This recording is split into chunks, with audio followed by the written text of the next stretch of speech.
नमस्कार दोस्तों, डेट है आज की 5 दिसंबर 2020 और स्वागत है आपका एडिटोरियल डिस्कशन में। दो इश्यूज आज हम डिस्कस करेंगे। हिंदू में तो एक ही आर्टिकल इंपॉर्टेंट है, किसानों और सरकार के बीच मौजूद बरकरार ट्रस्ट डेफिसिट के बारे में। दूसरा आर्टिकल हम इंडियन एक्सप्रेस का डिस्कस करेंगे, काफ़ी अच्छा आर्टिकल है वो, आर्बिट्रेशन के बारे में।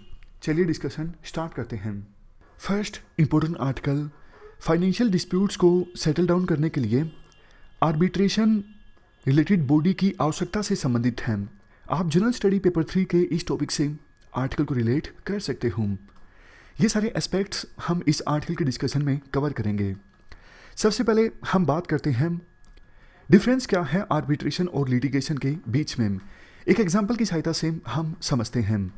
देखो, मान लीजिए ONLIS इंस्टीट्यूट का किसी टीचर के साथ कॉन्ट्रैक्ट साइन होता है कि ये सब्जेक्ट आपको पढ़ाना है, इस सब्जेक्ट को आपको इतने लेक्चर्स में कवर करना है, ये टॉपिक्स आपको पढ़ाने हैं, 1 घंटे के इतने रुपए आपको मिलेंगे, और अगर आपने बीच में सब्जेक्ट छोड़ दिया तो इससे स्टूडेंट्स का नुकसान होगा, तो आपका जो कॉन्ट्रैक्ट है उसी समय समाप्त हो सकता है, आपकी पेमेंट रोकी जा सकती है। ये सारी चीज़ें जो कॉन्ट्रैक्ट साइन किया जाता है टीचर के साथ, उसमें पहले से डिसाइड कर ली जाती हैं। अब देखो, अगर कोई टीचर उस कॉन्ट्रैक्ट को नहीं पूरा करता है, कॉन्ट्रैक्ट में जो टर्म्स हैं उसको वायलेट करता है, या फिर इवन इंस्टीट्यूट भी कॉन्ट्रैक्ट की टर्म्स को वायलेट करती हैं, तो एक ऑप्शन ये हो सकता है कि दोनों पार्टीज, एक इंस्टीट्यूट है, सामने वाला टीचर है क्योंकि टीचर के साथ कॉन्ट्रैक्ट साइन हुआ है, एक ऑप्शन ये हो सकता है जिस भी पार्टी को शिकायत है वो पार्टी सीधा सीधा कोर्ट में जा सकती है कि देखो जी, हमारे बीच में ये कॉन्ट्रैक्ट साइन हुआ था और सामने वाली पार्टी ने इस कॉन्ट्रैक्ट का वायलेशन किया है, तो आप मुझे जस्टिस दिलवाइए। तो ये एक सॉल्यूशन हो सकता है, कोर्ट में केस फाइल करना किसी पार्टी के द्वारा जिसको लगता है कॉन्ट्रैक्ट का वायलेशन किया गया है सामने वाली पार्टी के द्वारा। दूसरा ऑप्शन क्या हो सकता है? दूसरा ऑप्शन ये हो सकता है दोनों पार्टीज यानी इंस्टीट्यूट और टीचर आपस में मिलकर डिसाइड कर लेते हैं कि कोर्ट में जाएंगे तो बहुत टाइम खराब हो जाएगा, हम एक काम करते हैं, एक ऐसे एक्सपर्ट के पास जाते हैं जिनको इस प्रकार के कॉन्ट्रैक्ट्स के बारे में नॉलेज होती है। उस पर्सन के पास हम जाएंगे और वो पर्सन जल्दी से हमारे डिस्प्यूट को सेटल डाउन कर लेगा, और जो भी वो पर्सन बोलेगा, जिसे नाम दिया जाता है आर्बिट्रेटर, वो आर्बिट्रेशन करवाता है दो उन पार्टीज के बीच जिनके बीच डिस्प्यूट है, और कोर्ट से बाहर सेटल डाउन करवाता है। आर्बिट्रेशन देखो अल्टरनेटिव डिस्प्यूट रेजोल्यूशन का एक मैकेनिज्म है, जैसे मीडिएशन भी अल्टरनेट डिस्प्यूट रेजोल्यूशन का एक मैकेनिज्म है, उसी प्रकार से आर्बिट्रेशन भी ADR का एक मैकेनिज्म है। आर्बिट्रेशन के देखो काफ़ी सारे फायदे होते हैं एज कंपेरिजन टू लिटिगेशन। मतलब दोनों पार्टीज कोर्ट में जाएं, अब कोर्ट में तो देखो दोनों पार्टीज जाती नहीं है, जिस पार्टी को शिकायत होता है ना वही जाता है कोर्ट में, जबकि आर्बिट्रेशन में दोनों पार्टीज आपस में सहमत होकर जाती हैं कि चलो ठीक है, दोनों मिलके इस आर्बिट्रेटर के पास जाते हैं जो कि एक्सपर्ट होगा, जो हमारी डिस्प्यूट में सेटल डाउन करेगा, यानी अपना फैसला देगा क्या होना चाहिए क्या नहीं होना चाहिए, कौन सही है कौन गलत है। तो काफ़ी फायदे होते हैं आर्बिट्रेशन के। सबसे पहला फायदा यही है, आर्बिट्रेशन कंसेंसस से होता है, दोनों पार्टीज सहमत होकर आर्बिट्रेशन मैकेनिज्म को यूटिलाइज करती हैं, जबकि लिटिगेशन में वो पार्टी जिसको शिकायत है वही कोर्ट में केस फाइल करती है। लिटिगेशन का देखो एक नुकसान ये होता है, जब कोई पार्टी कोर्ट में जाती है तो फिर सबको पता लग जाता है, पब्लिक को भी पता लग जाता है कि हाँ, इन दोनों कंपनीज के बीच आपस में डिस्प्यूट है और ये कंपनी मामले को लेकर कोर्ट में गई है। तो फिर काफ़ी बार देखो ऐसा होता है, स्टॉक्स जो हैं उस कंपनी के नीचे गिर जाती हैं, इन्वेस्टर्स का कॉन्फिडेंस डाउन हो जाता है कि इस कंपनी के तो केस चल रहे हैं, फिर इन्वेस्टर उस कंपनी में इन्वेस्ट करना पसंद नहीं करते और ओवरऑल इकोनॉमी पर भी असर पड़ता है। अब ONLIS इंस्टीट्यूट और टीचर के बीच डिस्प्यूट है, ये तो कुछ मैटर ही नहीं करता, लेकिन देखो बड़ी बड़ी कंपनीज के बीच काफ़ी बार डिस्प्यूट हो जाता है, जैसे डोकोमो और टाटा के बीच में हजारों करोड़ का डिस्प्यूट हो गया। अब ये कोर्ट में जाएंगे तो फिर टाटा कंपनी की इमेज पे फर्क पड़ता है, और टाटा कंपनी की इमेज पे फर्क पड़ता है तो इन्वेस्टमेंट कम आएगी, देश की इकोनॉमी पर असर पड़ता है। उसके बाद नेक्स्ट फायदा आर्बिट्रेशन का ये है, आर्बिट्रेशन देखो जल्दी हो जाती है, दोनों पार्टीज गई आर्बिट्रेटर के पास, बहुत कम समय में फैसला आ जाता है, जबकि दूसरी तरफ कोर्ट में तो देखो बहुत समय लग जाता है। करोड़ों केसेस पेंडिंग हैं, और जब इवन सुनवाई भी होती है ना, तो ज़्यादा समय जज देते नहीं हैं। मतलब इसमें जज का दोष नहीं है, एक एक दिन में 60-70 केसेस पर हियरिंग आपको करनी है, तो फिर आप सोचते हो जल्दी जल्दी केसेस को निपटाया जाए। फिर ऐसा ही होता है, दोनों पार्टीज़ का वकील 5 मिनट तक अपनी अपनी बात रखते हैं। 5 मिनट में क्या ही समझ में आता है जज को।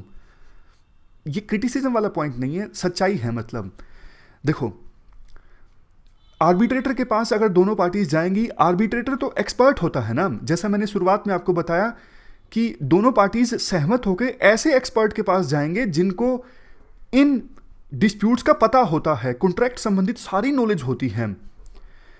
कई बार जैसे कंपनीज के बीच में डिस्प्यूट हो जाता है तो बहुत कॉम्प्लेक्स ट्रांजैक्शंस होती हैं, कॉम्प्लेक्स से कॉम्प्लेक्स ट्रांजैक्शंस होती हैं, और जज थोड़े जर्नलिस्ट होते हैं, वो इकोनॉमिस्ट थोड़ी ना है जज। मतलब उनको फाइनेंशियल ट्रांजैक्शंस की इतनी डीप से नॉलेज नहीं होती। तो इस वजह से भी जो पार्टीज हैं जिनके बीच में डिस्प्यूट है, वो आर्बिट्रेटर के पास जाना ज़्यादा पसंद करती हैं, क्योंकि उनको लगता है जिस पर्सन के पास हम जा रहे हैं उनको इश्यूज की समझ है। तो इस प्रकार से हमने आर्बिट्रेशन के कुछ फ़ायदे डिस्कस किए लिटिगेशन के ऊपर। और ऐसा नहीं है, देखो आर्बिट्रेशन के सिर्फ फ़ायदे हैं लिटिगेशन के ऊपर, इवन लिटिगेशन के भी कुछ फ़ायदे होते हैं। क्या? जब देखो कोर्ट में मामला जाता है तो फिर जज के पास काफ़ी सारी पावर्स होती हैं।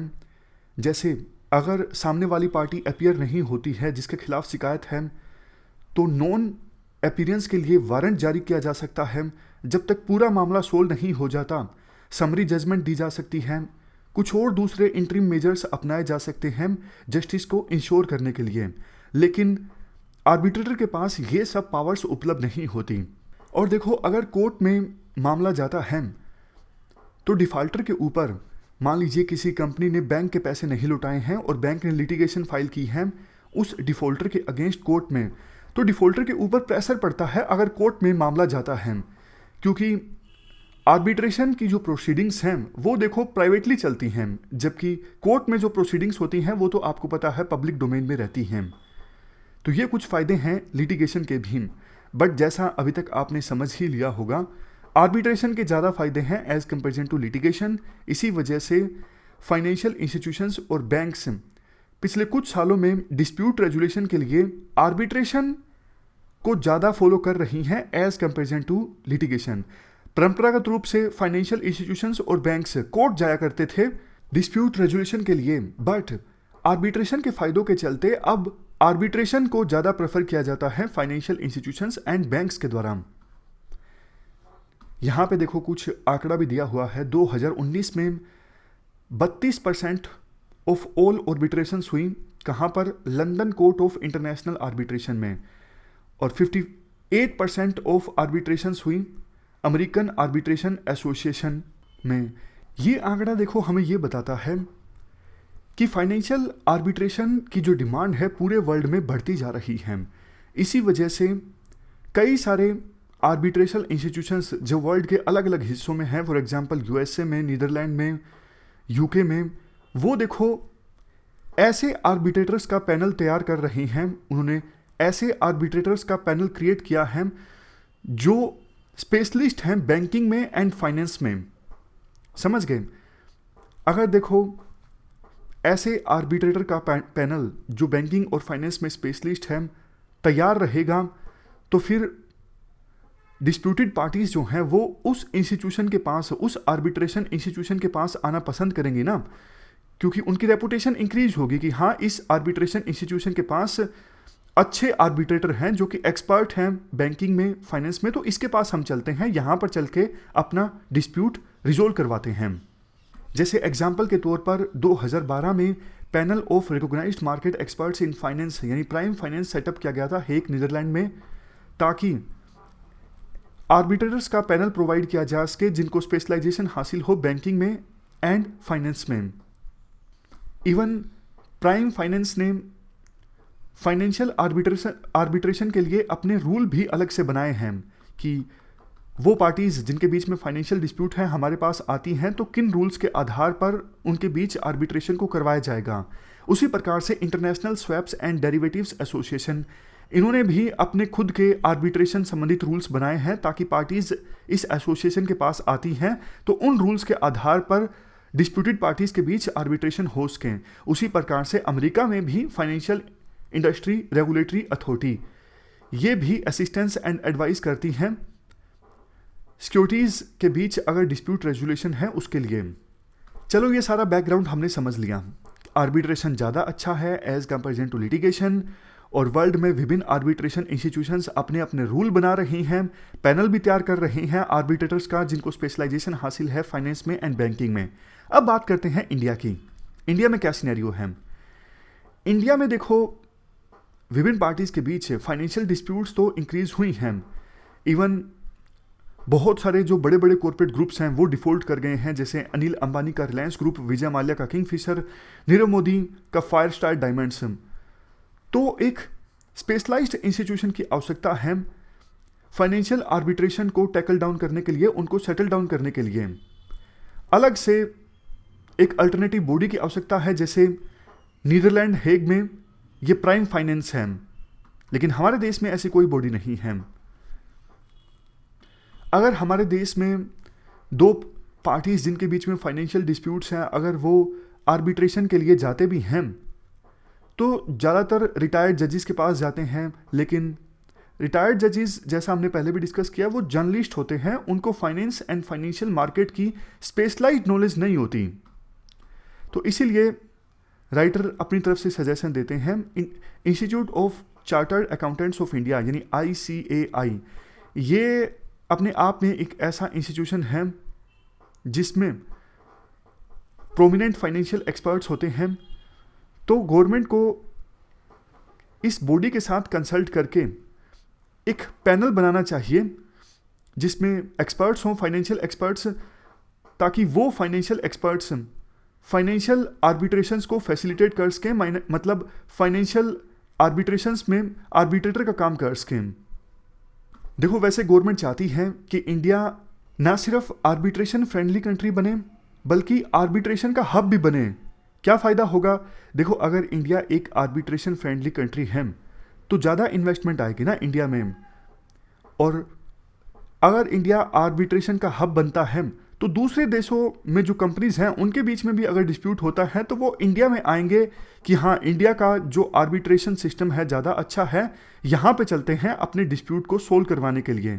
अभी देखो सिंगापुर, हांगकांग, यहाँ का जो आर्बिट्रेशन सिस्टम है वो ज़्यादा अच्छा माना जाता है, अच्छे आर्बिट्रेशन इंस्टीट्यूशंस हैं वहाँ पे। तो इवन टाटा और डोकोमो के बीच में जो डिस्प्यूट हुआ था वो भी सिंगापुर में गए थे और वहाँ पे एक आर्बिट्रेशन इंस्टीट्यूशन ने उनकी डिस्प्यूट को सेटल डाउन किया था। अगर इंडिया में अच्छा होगा तो फिर क्यों बाहर जाएंगे, बल्कि बाहर के इंडिया में आएंगे। तो ये पूरा आर्टिकल हमने डिस्कस किया आर्बिट्रेशन से संबंधित। चलते हैं आगे। इसके बाद नेक्स्ट आर्टिकल फार्मर्स के द्वारा 3 नए फार्म लॉस के अगेंस्ट किए जा रहे प्रोटेस्ट से संबंधित है। आप जनरल स्टडी पेपर 3 के इस टॉपिक से आर्टिकल को रिलेट कर सकते हो। ये सारे पॉइंट्स हम इस आर्टिकल को डिस्कस करते वक्त कवर करेंगे। कंटेक्स्ट जैसा आपको पता है, संयुक्त किसान मोर्चा जिसमें 500 से ज़्यादा फार्मर ऑर्गेनाइजेशन हैं, इन्होंने 3 नए फार्म लॉस के अगेंस्ट अपना जो प्रदर्शन है, प्रोटेस्ट है, वो तेज़ कर दिया है। कल संयुक्त किसान मोर्चा के द्वारा बोला गया कि आज यानी 5 दिसंबर को अगर मामले का पटापेक्स नहीं होता है, यानी सेंट्रल गवर्नमेंट कोई सॉल्यूशन नहीं निकालती है, तो फिर पूरे भारत में भारत बंद किया जाएगा 8 दिसंबर को। एक प्रकार से ये रणनीति है सेंट्रल गवर्नमेंट के ऊपर दबाव बनाने की कि आज सरकार ये घोषणा करे कि हम ये 3 नए जो फार्म लॉस हैं इनको वापस ले रहे हैं। वैसे देखो सरकार ये चाहती थी, सरकार ने पूछा किसानों से कि आप बताइए कौन से ऐसे प्रोविजंस हैं जिनको लेके आपके कंसर्न्स हैं, उन प्रोविजंस में हम अमेंडमेंट करने को तैयार हैं। बट किसान ये चाहते हैं कि सरकार इन तीनों फार्म लॉस को पूरी तरह से वापस लें, सरकार अमेंडमेंट के लिए तैयार नहीं है। आर्टिकल में कुछ प्रोविजंस बताए जाते हैं जिनमें अमेंडमेंट के लिए सरकार तैयार हो गई है। जैसे देखो एक कंसर्न किसानों का ये था, कॉन्ट्रैक्ट फार्मिंग में अगर कॉर्पोरेट ग्रुप के बीच या फिर किसी कंपनी के बीच और किसान के बीच डिस्प्यूट पैदा हो जाता है तो पहले प्रोविज़न ये था मतलब अभी भी है, सिर्फ सरकार मानी है कि हम अमेंडमेंट करने को तैयार हैं कि किसान जो है वो एसडीएम के पास जा सकता है। उस प्रोविजन में ये लिखा गया था कि किसान कोर्ट के पास नहीं जा सकता, लेकिन सरकार अब तैयार हो गई है कि हाँ, कोर्ट में भी किसान जा सकता है अगर डिस्प्यूट पैदा होता है किसान का किसी कंपनी के साथ जिसके साथ कॉन्ट्रैक्ट फार्मिंग की गई है। दूसरी चीज जिसको लेकर सरकार अब राजी हो गई है, अभी जो फार्म लॉ आया है उसमें प्रोविजन ये है, एपीएमसी मंडी से बाहर प्राइवेट मंडी में भी किसान अपनी फसल बेच सकता है और प्राइवेट मंडी में किसान को मंडी फीस नहीं देनी पड़ेगी। सरकार इस बात को लेकर राजी हो गई है कि हाँ, प्राइवेट मंडी में भी हम मंडी टैक्स का प्रोविजन करेंगे ताकि दोनों मंडीज में इक्वली टैक्स लगे और एपीएमसी मंडी में फसल बेचना किसानों के लिए डिसइंसेंटिव वाला काम ना हो, क्योंकि इससे मंडी सिस्टम कमजोर हो जाएगा, ऐसा किसानों का कंसर्न था। अगर दोनों जगह पे सेम टैक्स लगेगा तो फिर एपीएमसी मंडी से बाहर फसल बेचने पर किसानों को कोई इंसेंटिव नहीं मिलेगा और इससे मंडी सिस्टम, एपीएमसी मंडी सिस्टम कमजोर नहीं होगा। एक कंसर्न किसानों को यह था कि प्राइवेट मंडी में, प्राइवेट मार्केट में फसल बेचने पर हमारा एक्सप्लोटेशन हो सकता है, क्योंकि एपीएमसी मंडी में जो ट्रेडर होते हैं उनको तो देखो प्रॉपर लाइसेंस मिलता है, सरकार रेगुलेट भी करती है ट्रेड को, लेकिन प्राइवेट मार्केट में ट्रेडर लूट सकते हैं किसानों को। तो इसके जवाब में सरकार ने ये सजेशन दिया है कि प्रॉपर वेरिफिकेशन की जाएगी प्राइवेट मार्केट में प्राइवेट ट्रेडर्स की, तभी उन्हें अलाउ किया जाएगा आपकी फसल को परचेज करने के लिए। हालांकि देखो, अभी तक एमएसपी की सरकार की तरफ से कोई लीगल गारंटी नहीं दी गई है, ऐसी खबरें निकल के आ रही हैं। और पावर सब्सिडीज का जो इशू है वो भी काफी ज्यादा कॉन्टेंशियस है, मतलब इसको लेके विवाद है किसानों के बीच और सरकार के बीच। इसके बाद आर्टिकल में कहा जाता है, देखो वैसे तो सरकार ने ये डिक्लेयर किया है कि जितनी किसानों को लागत आती है फसल उगाने पर उससे 50% ज़्यादा हम एमएसपी देंगे, बट इफेक्टिवली इसे इम्प्लीमेंट नहीं किया जाता। जैसे बहुत सारे किसान तो ऐसे हैं जिनके पास लैंड नहीं है, वो ठेके पर लेके यानी लीज पर लेके फसल उगाते हैं, जमीन किसी और की उन्होंने लीज पे ली है और फसल उगाते हैं। तो लैंड पर ये जो रेंट देना पड़ता है उस पर्सन को जिसकी जमीन है, उसको काउंट नहीं किया जाता इनपुट कॉस्ट में। अब लागत आप जब कैलकुलेट कर रहे हो तो बहुत सारी चीज़ों को आपने एक्सक्लूड कर दिया लागत में, तो फिर इनपुट कॉस्ट तो कमी आएगी ना। फिर उस पर आप 50% ज़्यादा दे रहे हो तो इफेक्टिवली वो 50% होता नहीं है। किसान की एक्चुअल जितनी इनपुट कॉस्ट आती है उस पर 15-20% या फिर 20-30% होता है, वो भी एरियाज के हिसाब से, अलग अलग एरिया में अलग अलग। लास्ट में आर्टिकल में ये कहा जाता है, देखो फार्मर्स के द्वारा जो हमारे देश में प्रॉब्लम्स फेस की जाती हैं वो सेम नहीं है। आपको भी पता है कुछ किसान बहुत ज़्यादा अमीर हैं, उनके पास ज़मीन काफ़ी ज़्यादा है, उनके पास रिसोर्सेज काफ़ी ज़्यादा हैं, लेकिन ज़्यादातर किसान रिसोर्सफुल नहीं हैं और किसानों का जो ट्रस्ट है गवर्नमेंट में वो काफ़ी कम हुआ है, जिसका नतीजा है ये प्रोटेस्ट। हालांकि एमएसपी नहीं ख़त्म किया गया है, बट सरकार का ट्रस्ट नहीं है, किसानों का ट्रस्ट नहीं है सरकार में। किसानों को लगता है कि आगे जाके धीरे धीरे करके सरकार एमएसपी सिस्टम को कमज़ोर कर सकती है। देखो फूड सिक्योरिटी नेशनल सिक्योरिटी का हिस्सा है। आज हम फूड ग्रेन के मामले में सेल्फ सफिशिएंट हैं, लेकिन एक वो समय भी था जब हम फूड ग्रेन के मामले में सेल्फ सफिशिएंट नहीं थे, दूसरे देशों पर हम डिपेंड करते थे फूड ग्रेन्स को इंपोर्ट करने के लिए। फॉर एग्जांपल आपको याद होगा 1960s में यूएसए का एक PL480 प्रोग्राम था। यूएसए जानबूझ के धीरे धीरे शिप्स भेजा करता था ताकि इंडिया को मजबूर किया जा सके वियतनाम इशू पर इंडिया हमारा साथ दे। और देखो उस समय क्या हुआ करता था, यूएसए के वो 2 शिप्स आया करते थे ना, तो भी न्यूज़पेपर में फ्रंट पेज पे खबर आया करती थी कि फूड ग्रेन के 2 शिप बॉम्बे कोस्ट पे पहुंचे। तो एक वो भी समय था। इसलिए सरकार को ये सुनिश्चित करना चाहिए खेती किसानों के लिए फ़ायदे का सौदा हो, उनका शोषण ना हो, खेती इन्वायरमेंटली सस्टेनेबल भी हो। अभी चाहिए ये कि जो डाइटरी रिक्वायरमेंट्स चेंज हो रही हैं, मतलब आज की जो जनरेशन है कुछ अलग खाना पसंद करती है और वाटर की अवेलेबिलिटी भी चेंज हुई है। पहले कुछ रीजन्स ऐसे थे जहाँ पर वाटर ज़्यादा मिलता था, बट अब एक्सप्लोटेशन बहुत ज़्यादा हुआ तो वाटर की अवेलेबिलिटी कम हो गई है, लेकिन वही पुरानी फसलों को उगाया जा रहा है वाटर की कम अवेलेबिलिटी के बावजूद, जिनको उगाने के लिए ज़्यादा पानी की आवश्यकता होती है। तो सरकार को ये चाहिए कि इंसेंटिव स्ट्रक्चर को चेंज किया जाए और क्रॉपिंग पैटर्न में भी बदलाव लाया जाए वाटर अवेलेबिलिटी और चेंजिंग डाइटरी रिक्वायरमेंट्स के हिसाब से। तो उम्मीद यही की जाती है आज जो बातचीत होगी किसानों के बीच और सरकार के बीच, उसमें जरूर कोई ना कोई सॉल्यूशन निकल कर आएगा। तो ये हमने पूरा आर्टिकल डिस्कस किया। फार्मर्स के द्वारा किए जा रहे प्रोटेस्ट से संबंधित हमारी आज की इस डिस्कशन में इतना ही है। 2 इश्यूज आज हमने डिस्कस किए। Thank you very much for discussion.